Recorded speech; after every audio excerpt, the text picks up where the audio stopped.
নমস্তে, আমি অনিক বলছি। আপনারা দেখছেন বেদাস লাইভ।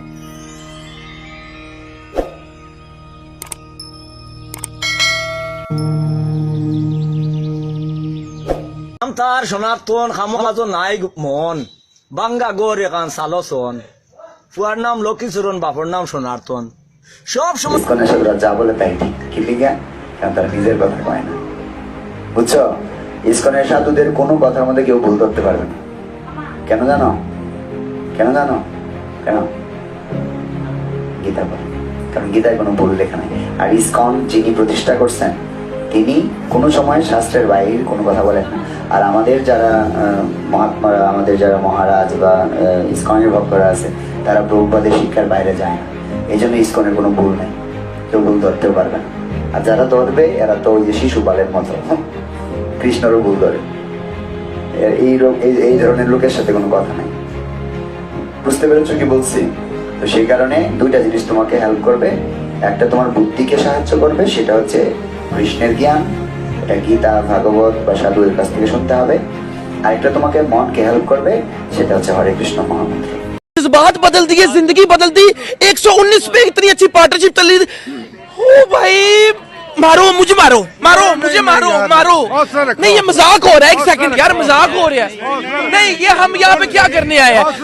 मेरी बात, हम यहाँ पे क्या कर रहे हैं? हम इनको सपोर्ट कर रहे हैं। सरफराज ने बेसिकली धोखा दे दिया, उससे बड़ी उम्मीदें थी, लेकिन मेरे हिसाब से सरफराज साहब को लीडरशिप वेखो को पता है की करना है की नहीं करना, बैटिंग करनी बॉलिंग करनी है, मौसम है की है।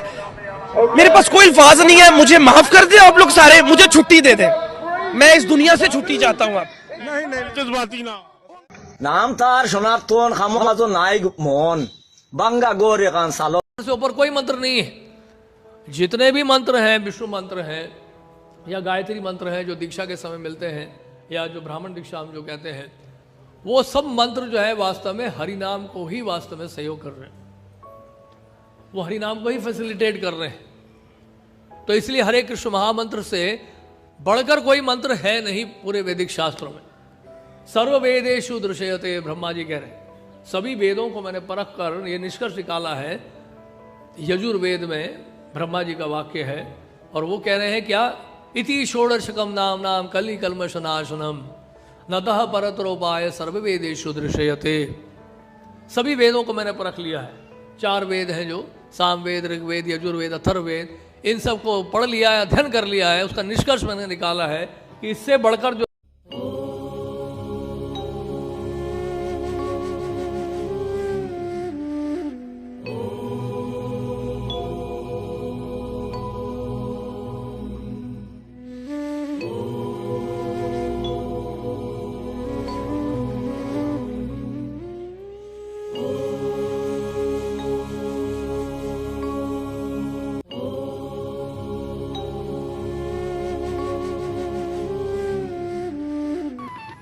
গীতা তাকে বলা হচ্ছে গীতা উপনিষদ, উপনিষদ বা বেদ।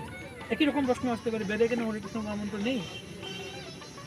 তো প্রথমত বেদকে বলা হচ্ছে, বেদে সেখানে ভগবান সবাইকে আকৃষ্ট করতে চেয়েছেন, সব ধরনের নির্বিশেষবাদী, কর্মী, জ্ঞানী, যোগী যারা আছে সবাইকে অল অ্যাকোমোডেটিভ বলা হচ্ছে।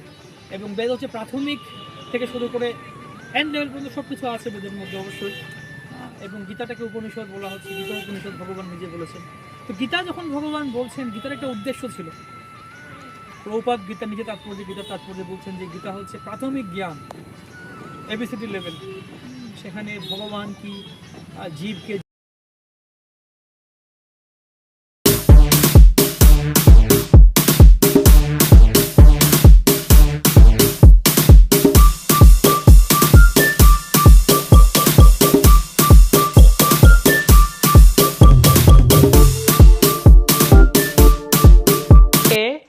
সামঞ্জস্য করে। এমনকি দেখুন ব্যাসদেব তিনি যে বেদ বিভাজন করেছিলেন, শুরুতে কিন্তু বেদ ওই রকম একসাথে 4টা বেদের একটাই বেদ ছিল, 4টা বেদ ছিল না, একটাই বেদ ছিল। পরবর্তীতে ব্যাসদেব এটাকে বিভাজন করেছেন 4টা বেদে, সেগ্রিগেট, তিনি থিমেটিক্যালি কম্পাইল।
কেন ইসকন গীতা অধ্যয়ন করে, ভগবত অধ্যয়নের প্রতি গুরুত্ব আরোপ করে? তো সেটির উত্তর হচ্ছে যে অনেকে বলে থাকেন যে বেদ হচ্ছে হিন্দুদের প্রধান ধর্মগ্রন্থ। না, আপনারা কি কোনো শাস্ত্রে পেয়েছেন যে বেদ হচ্ছে সনাতন ধর্মের প্রধান ধর্মগ্রন্থ? না, সেরকমটি কোনো শাস্ত্রে উল্লেখ নেই।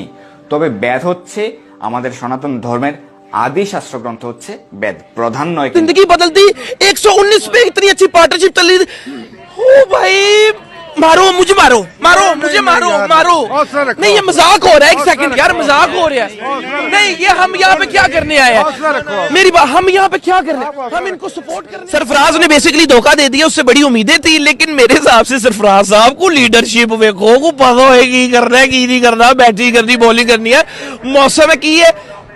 मेरे पास कोई अल्फाज नहीं है, मुझे माफ कर दे आप लोग सारे, मुझे छुट्टी दे दे, मैं इस दुनिया से छुट्टी चाहता हूँ। आप नहीं जज्बाती ना।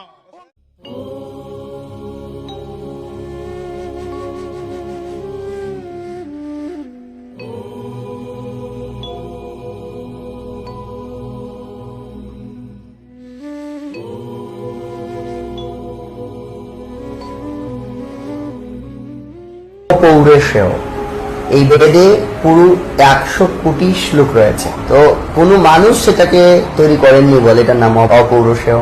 এটি ভগবান থেকে এসেছে, শ্রুতি সরাসরি ভগবান থেকে যা আসে। তো এই শ্রুতিকে যারা ধরে রাখতে পারে তাদের বলা হয় শ্রুতিধর।